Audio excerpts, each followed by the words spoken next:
எட்டுடன் இரண்டு மாறி இருந்ததோர் எழுத்தை காணார். இந்த எட்டும் இரண்டும் அறியாதார்னு சொல்லுவாங்க. இதெல்லாம் மூடு மந்திரம்.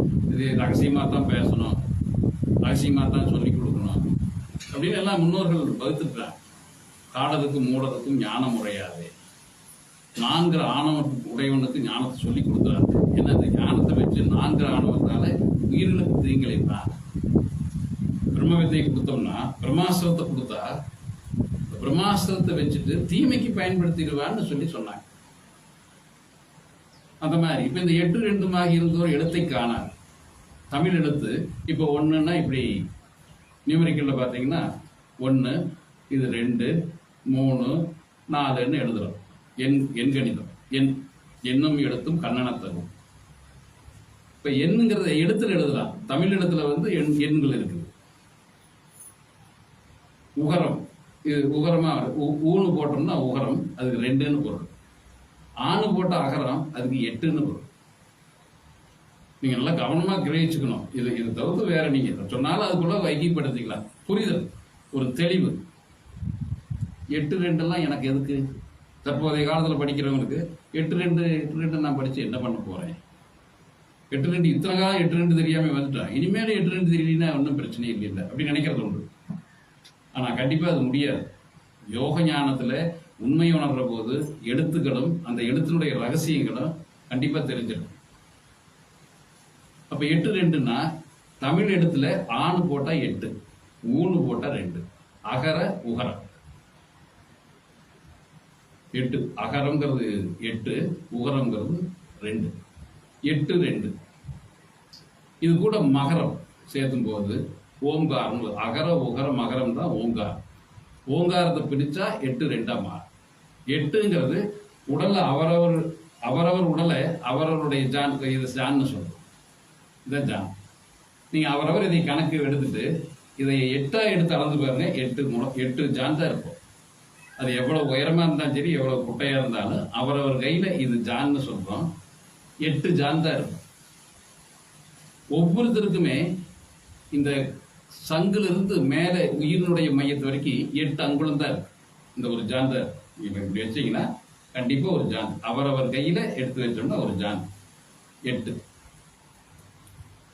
இந்த 8ல சுவாசம் இந்த 8 அங்குலத்தில் அடங்கணும்.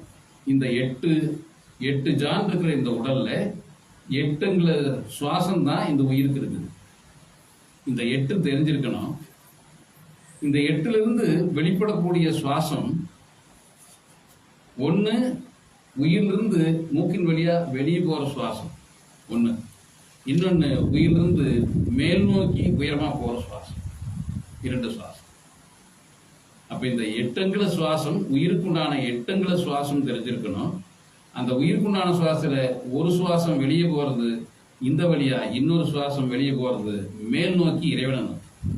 இந்த 2ஐயும் தெரிஞ்சிருக்கணும். இந்த 8ம் தெரிஞ்சிருக்கணும், இந்த 2ம் தெரிஞ்சிருக்கணுங்கிறது தான் 8 2 சொல்றோம். அகரம் உகரம். அகரம்ங்கிறது உடல், உகரம்ங்கிறது உயிர். உடலையும் தெரிஞ்சிருக்கணும், உயிரையும் தெரிஞ்சிருக்கணும். பல கருத்துக்கள் இருக்கு. அகத்திய பெருமான் சொல்லும் போது உடல் உயிரும் பூரணமும் மூன்றும் ஒன்றே. உடலும் உயிரும் பூரணமும் மூன்றும் ஒன்று. உடலும் இந்த உடலுக்கு இருக்கிற உயிரும் இறைவனான பூரணமும் ஒன்றாகவே இருக்கு. நம்ம உடல் வேறு, உயிர் வேறு, இறைவன் வேறுன்னு நினைச்சிட்டு இருக்கிறோம். நிறைய பேருக்கு அந்த கருத்து உண்டு. நான் அகத்திய பெருமான் அப்படி சொல்லலை. உடல் உயிர் பூரணம் மூன்றும் ஒன்றுன்னு சொல்லுவேன். அங்க பேதமே இல்லை. மனதுல வந்து பேதம் தான் உடலும் மனமும் உயிர் இறைவன் பேதரிக்க. இருப்பதே ஒன்று, இருப்பது இறைவன் மட்டுமே. அப்போ இறைவனே தான் உயிரா இருக்கிறான். அதே இறைவன் தான் உடலா, எங்கும் உடலா இறைவன் இருக்கிறான்.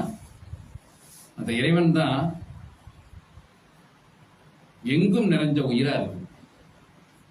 எங்கும் நிறைஞ்ச உயிரை பெற்றிருக்கிற உடல்கள் அனைத்துமே, உயிர் பெற்றிருக்கிற அனைத்து உடல்களுமே இறைவனா இருக்குது. ஒவ்வொரு உடல் கொடுக்கிற உயிரும் இறைவனா இருக்குது. எல்லாமா இருப்பது இறைவனா இருக்கு. இப்ப அந்த உணர்வு பெற வேண்டியதுதான் பூர்ணத்துவத்தை உணர்வு தன்மையா. அப்ப 8 2 மாகி இந்த எட்டோட இரண்டு, எட்டுங்கிறது உடல், ரெண்டுங்கிற ஊங்கிறது உயிர்.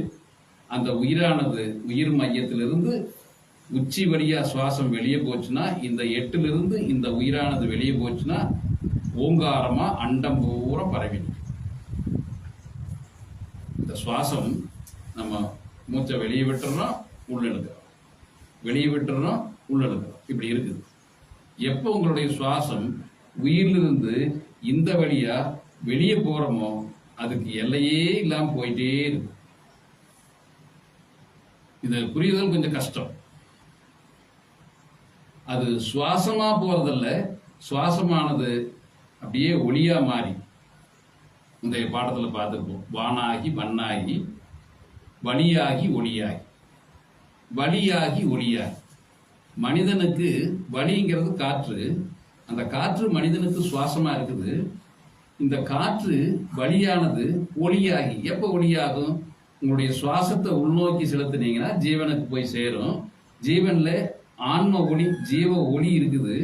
இப்போ சுவாசங்கிற காற்று நின்று போச்சு, காற்ற வழியாகி ஒளியாகி, இப்ப அந்த ஆன்ம ஒளி கொண்டு ஒளி ரீதியா ஒளி வேகத்துல நீங்க பயணிக்கும் போது அண்டத்துல நீங்க பயணிக்கிறீங்க, அது பேரொளியை நோக்கி போகும். இது நீங்க சும்மா ஜஸ்ட் கேட்டுட்டா போதும். நீங்க இல்ல அது அப்படி இது இப்படி கருத்து உள்ள கொண்டு வந்தீங்கன்னா அது ஈகோ புரியாது. நீங்க கவனமா கேட்டா போதும். உள்ள போற காற்று வழியாகி ஒளியாகி. இப்போ ஒவ்வொரு மனிதனுக்கும் வழியாக இருக்கிற காற்று மூச்சா ஓடுது. மூச்சு வெளியே போச்சுன்னா அது வெளியே போயிருக்கு, வேஸ்டா போயிடுச்சு. உள்ள போச்சு அப்படின்னா அது ஜீவனை நோக்கி போய் ஜீவ ஒளியா மாறிடும். அப்போ வழியாகி அது ஜீவ ஒளியாகி, அந்த ஒளி மூலமா நம்ம டிராவல் பண்ணா, ஒளி வேகத்துல டிராவல் பண்ணா அது பேரொளியாகி, பேரொளியா அண்டம் பூரா போகும். அப்ப சுவாசம் ஒளியாகி அண்டம் பூரா போறதுதான் ஓங்காரம்னு சொல்றோம். அது அண்டம் பூரா நிக்கிறதா ஓங்காரி, அண்டம் பூரா பயணிக்கிறதா ஓங்காரம். அதுதான் அகர உகர மகரமா. ஓம்னு போடுறோம், அது ஓங்காரம் பேரு, ஓங்காரின் பேரு. அது அகர உகர மகரமா இருக்குது. அந்த அகரம் உகரம் தான் எட்டும் இரண்டுன்னு சொல்றோம். அதான் எட்டுடன் இரண்டுமாகி இருந்ததோர் எழுத்தை காணார். இப்ப இதை விளங்கிக்கணும். இது ஒவ்வொருத்தருக்கும் சாத்தியம். நீங்க அமைதியா கேட்ட, கண்மூடி கேட்டுட்டீங்கனாலே அது உங்களுக்கு நடத்தி கொடுக்கும். உங்களுடைய சுவாசம் ஆன்மால ஒன்றி அந்த ஆன்மால வெளிச்சத்தை காட்டி அது உங்களுக்கு வாழ்க்கையாகி நிச்சயமா ஆகி. ஆனா முற்றிலும் பணிந்த நிலையில ஏற்றுக்கொள்ற போது, எதிர்ப்பு காட்டாம முற்றிலும் பணிந்து ஏற்றுட்டீங்க அப்படின்னா நிச்சயமா அது நடக்கும்.